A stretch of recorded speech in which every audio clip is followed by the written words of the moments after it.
Hey y'all, it's your girl Lizzie Yayo, forever keeping it a bando with the Hype Magazine. And on today we have an awesome guest, artist, entrepreneur, SKGLIZZI.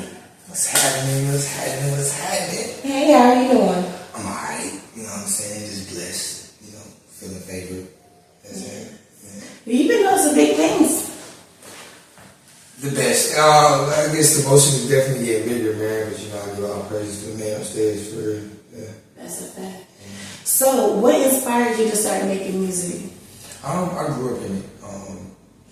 My whole family was in music some type of way, especially in church. So, like I said, I grew up in church, and it's just something that came natural to me. It was like it's just like you naturally breathe and naturally was doing music. So it's just like that for me. Dope.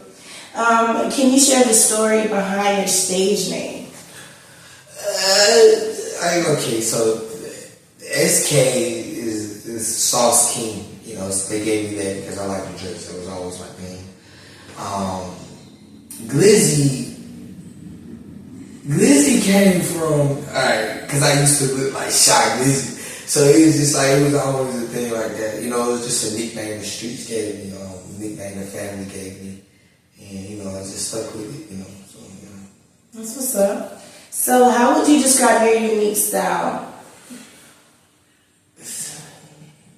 It's original, is my own, and it's just freedom and truth. Like, I make sure I put truth in everything I say. I make sure I put truth in everything I do and how I do it, and it's definitely my home. You can't sit here and be like, oh yeah, he sound like, oh yeah, he did that, like, oh, no, it's like, that's SK. When you hear it, you be like, that's SK. I know that's SK. You know what I'm saying? So tell me about growing up. What was that like for you? Well, the original family, I guess, the original story. I grew up in the church, my mother was a single parent. I still knew my dad though. But, my dad, his family were there, and my mom here. I lived with my mom, so, on the weekends, I lived with my dad's, but it was still there. I still kind of had the balance, you know what I'm saying? And church, like I said, I grew up in the church, just leading in the choir, singing in the choir, and just knew I took the music serious. I love to sing. So as I got older, it's just like, I want to do this, and I just serious, and growing up with it, I was taught by my uncle. He was the choir director and he played the piano or whatever. So shout out to Philip Bryan too, because he took off and first he took off, started playing for Fantasia, then he went on to Lil Mo, stuff like that. So I learned from the best. In my eyes, I was the best. He taught me how to sing, handle my vocals. I just grew up around music, bro. Like everything dealing with music, I was in. Yes, sir. So, like, did you grow up here? Like, where are you from? Fayetteville. You from Fayetteville? Yeah, I'm definitely from the 2-6 area. And definitely from the Ville, so it's like I knew everybody. You know what I'm saying? But I stayed out the way. You feel me? But I knew everybody. And I just got the love from people that was beyond crazy.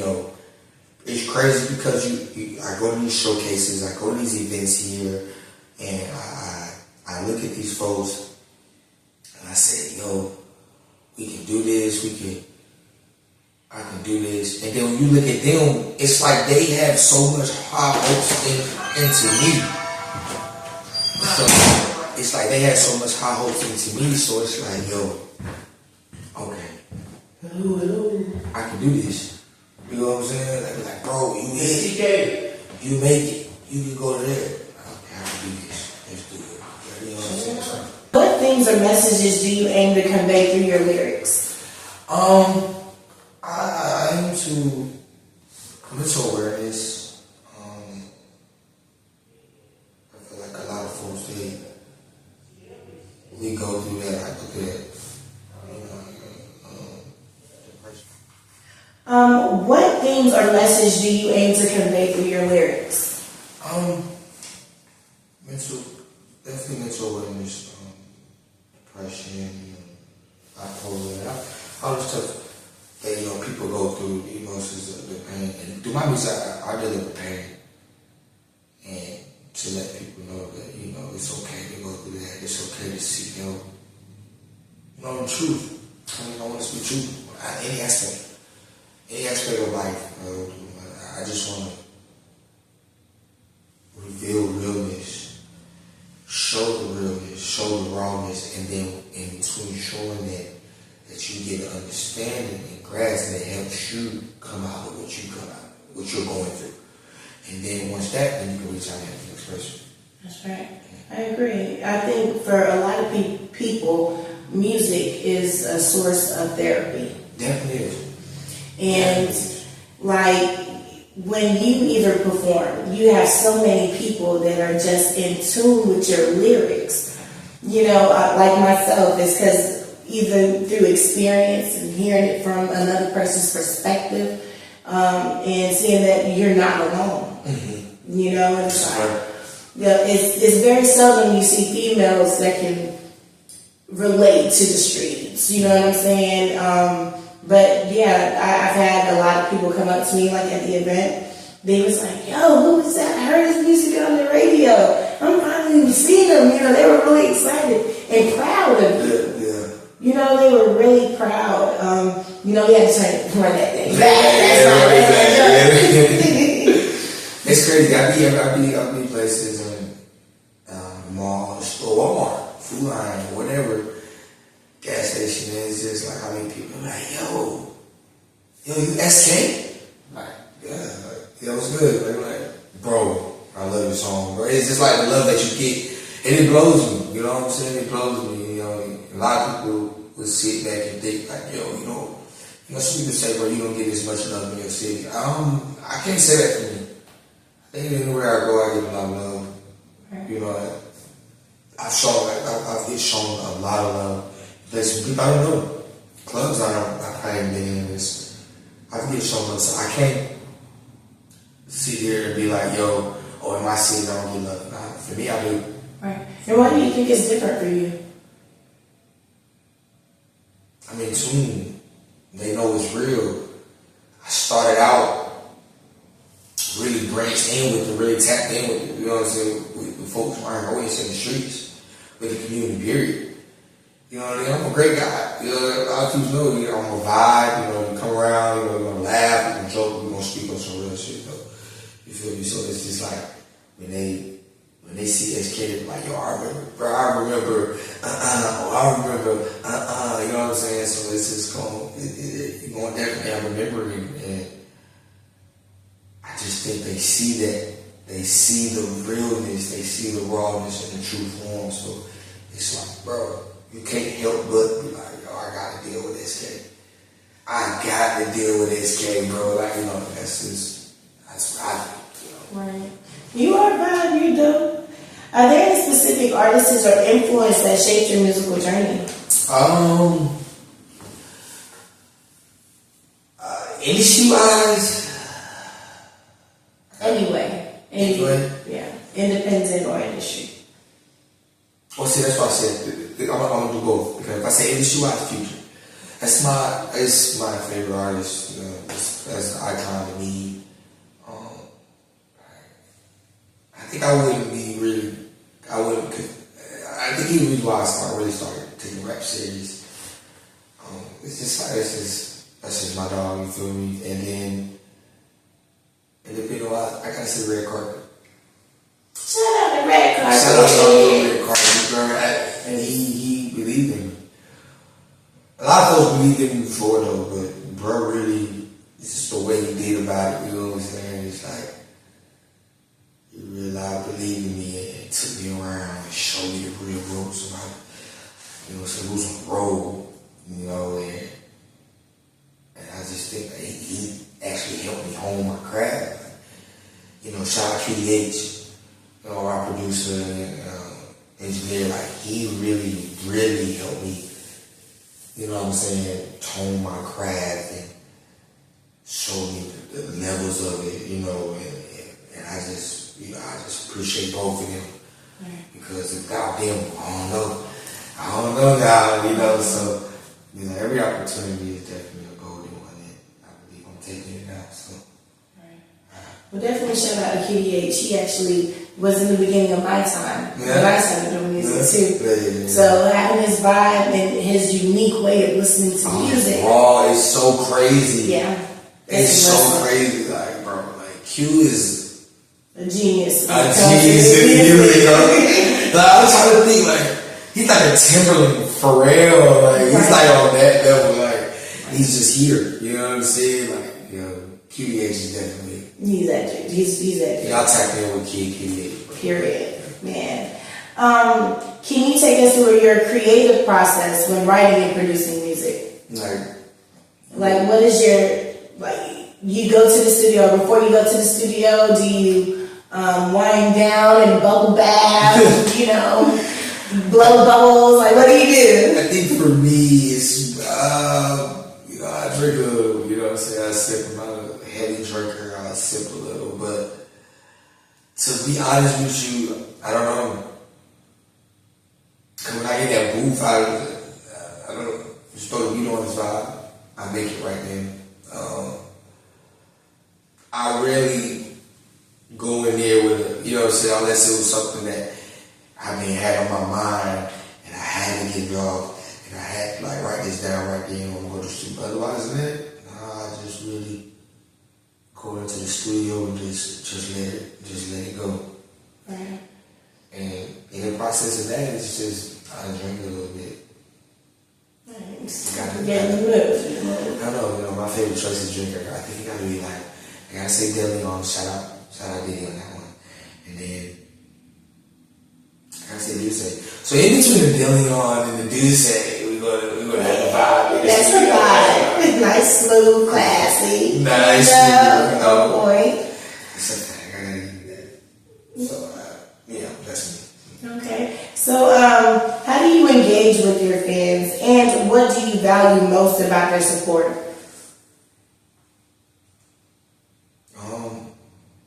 I engage with them. Well, you know, I stay in tune with them, whatever. My engagement is, like I say, it's just being real. Like when I post, it's just real. When I speak of something, it's real. And what I expect from them back is just the same thing. And they do. I get the same effect. My fans will tell me, no, I don't like that. Go another radio, let's get it. No, I like that. That's it, let's get it. We're going to do this. You know, we're going to support you on that. We're going to, you know what I'm saying? And that's the bond that me and my fans share. That's the bond that me and my community share. That's the bond that me and the people share. Right. It's real. So what was the name of the song that hit the billboards?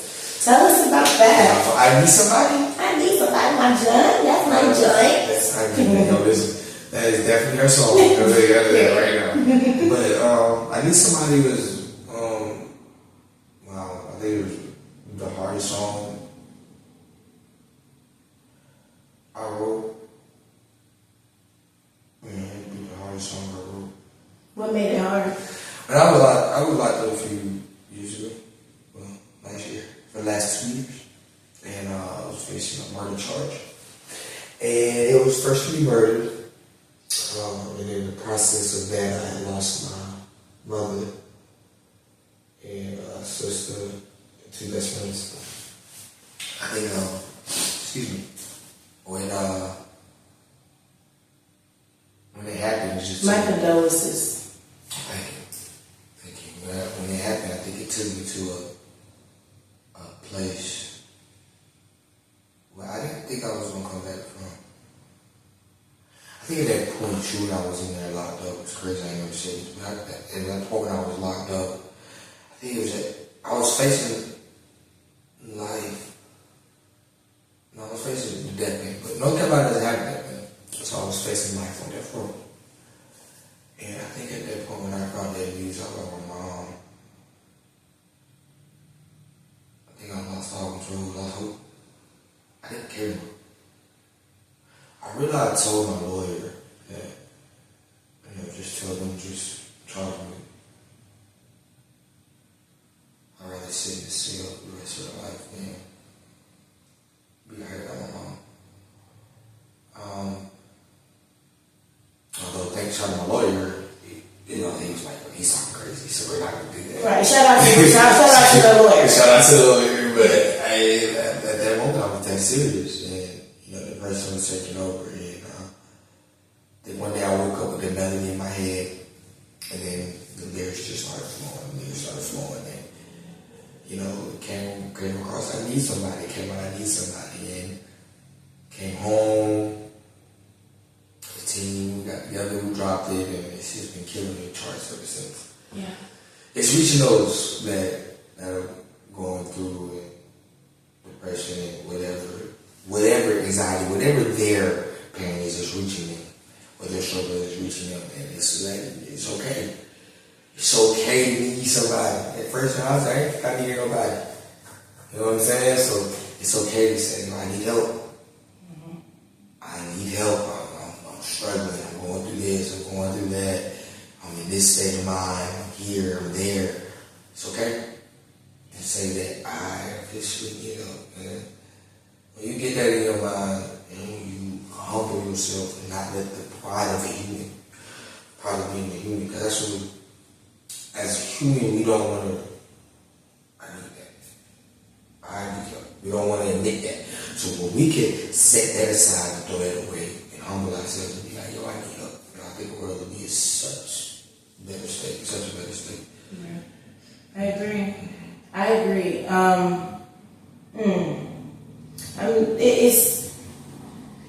had faced a certain situation where I was facing 32 years for attempted murder charge. So when you came home, I remember when you came home when I met you, because you had performed at one of the events that I was going, and I just stood there like, hold on, this man is speaking something to me right now, because I was going through it right then and there. You know what I'm saying? So when you were saying it, I'm like, who is this?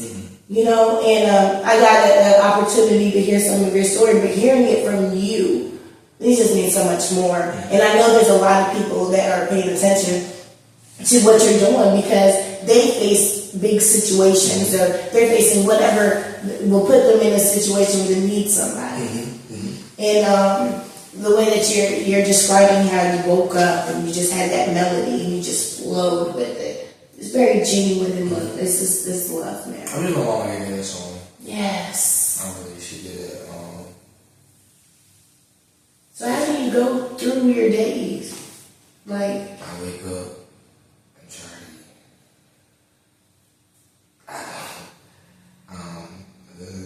This is the first holidays without her. Yeah, it's like a holiday without her. Just like a holiday without her, and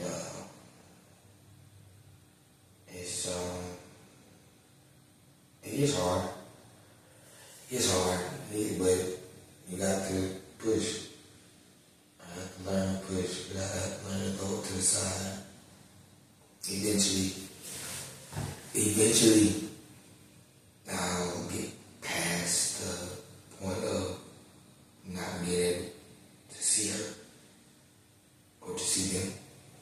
But I pray. I pray every day. I pray every night. And God, He helps me. You feel me? So it's just like, man. Like they're still here. They're still here. They're pushing. I get glimpses. Yeah, I get glimpses. Like, I might be going through it real bad. Like, glimpses come through. Like, alright. It's going to be okay. I'm going to be alright. You know what I'm saying? I just seen. Alright, it's cool. Feel me? Yes. Day at a time, though. One day at a time. Right. Are there any collaboration or dream projects that you inspired during your career? Future, J. Cole.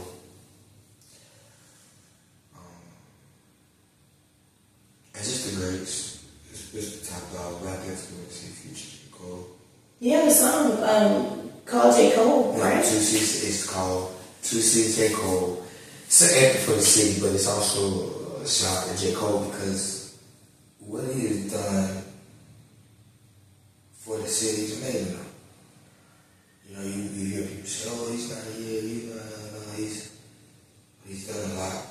He's not about behind the scenes that a lot of folks don't know. You know what I'm saying? Just because it's not in your face doesn't mean it's not done. Right. You know what I'm saying? But just because it's not in your face doesn't mean it's not there. So I commend J. Cole. Like, bro, like, he's the top 3 lyricists in the world. Like, you know what I'm saying? In the world, Fred. In the world. And he's like, he's from RC. You know what I mean? Right. So it's just like, He paved that big way. he paid it. So I was just like, yo, shout out J. Cole. And I did my thing on the track. Shout out to my boy out. You feel me? So y'all want to get that too. It's out right now. SKGLIZZI 26 J. Cole is out. All platforms. Y'all run it up. Yes. So, how do you stay motivated and inspired over the time in such a dynamic industry? Because you're going every day. You're doing something. Stay focused. Stay motivated. Stay driven. Stay connected and engaging with my fans, with my people. And just keeping that drive, keeping that goal. Okay, I'm going to be here. And then when I get there, there's a stop. What's your goal?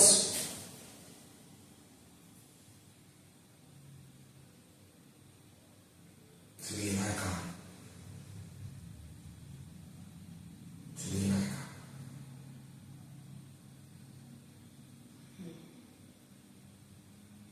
Yeah. Because I know I can do it. I know I can be a legend. So to do it, to master it, it's like a kung fu. And you get taught by your master. When you master your master, you go to the next one. So it's just that I know I can be iconic. So I'm gonna be iconic in music. And I can use it. I'm gonna do another field and be iconic at that. I would build a space in life where it's like I feel like people did know me. And now it is, I want them people to know me. I can sit back and think like, what would they know? Just music. Everybody does music. See, an icon isn't just a person that does music. An icon, can't be labeled an icon if you just do music. I mean, you're just a great artist. Icon is what he does outside of music. See what I'm saying? In the community, and the government, and the politics, and that's what makes an icon. Just because you do music, oh, alright, you just give me BT award. Yeah. The BT will be alright. It's alright. Great hip hop award, great hip hop artist of the year, it's alright. But to be an icon, that's when the Emmys come, that's when the Grammys come, that's when the Oscars come, that's when, you know what I'm saying? Like, he's in different fields in the entertainment business, in the, you know what I'm saying? Like, I just don't want to be a musician, I just don't want to do music, I want to be in movies, I want to be in the politics, you know what I mean? Yeah. That's going to be an icon. I'm honored Yeah. to have you. I'm honored to have you because that's the first time anyone has responded like that. And the fact that I know that you can do it too. That's okay. Got me an icon on my show, period. Big 268. What advice would you give an aspiring rap artist that just started their journey? Keep pushing, keep driving, it's gonna get hard, it's gonna get tough, it's gonna get tired. But keep pushing, stay focused. You're gonna get it. You're gonna get it. And watch those around you, because it'll be your closest ones. It'll be your closest ones, and it'll be the ones that's not even close to you, but you want to spread it. But they're hiding in the bushes, but you gotta watch them. Definitely watch the snakes. Can you tell everybody where they can find you? You can find me on all social medias, on all platforms at SKGLIZZI. Yeah, y'all go and get I Need Somebody and vote on Emerging300.com. Vote for the I Need Somebody and make it number one or become 100 charts and make that number one. Go and get my new single, 26 J. Cole, man. Shout out J. Cole, man. It was an honor to even speak with you people. I can't wait till the day that we get together and make a masterpiece in the studio. Shout out to my city. Shout out to my state. Shout out to my community. Shout out to you. Yo, listen. Yo, this is... If you talking to her, yo, you going somewhere. You going somewhere. And I'm stepping in, so I'm proud of you. The city's proud of you. Thank you. The community, keep going. Keep going. To the community, yo, it's time, bro. It's time to make our step. You better stay. Everybody else like they don't know what they're going on, yo. Their bill's about to make that official step. Okay? So, I'm putting it on my back. We putting it on our back. Y'all join in together. Y'all join in with us and let's put it on our back and let's carry this, man. Let's march and let's take over. It's a fact. Appreciate you. Appreciate you, man. It's an honor. I'm gonna be here. That's a fact, y'all. It's your girl Lizzie Yayo with Hype Magazine, and I got the dopest SKGLIZZI. Y'all make sure y'all tap in. Tap in. Let's go. Bye.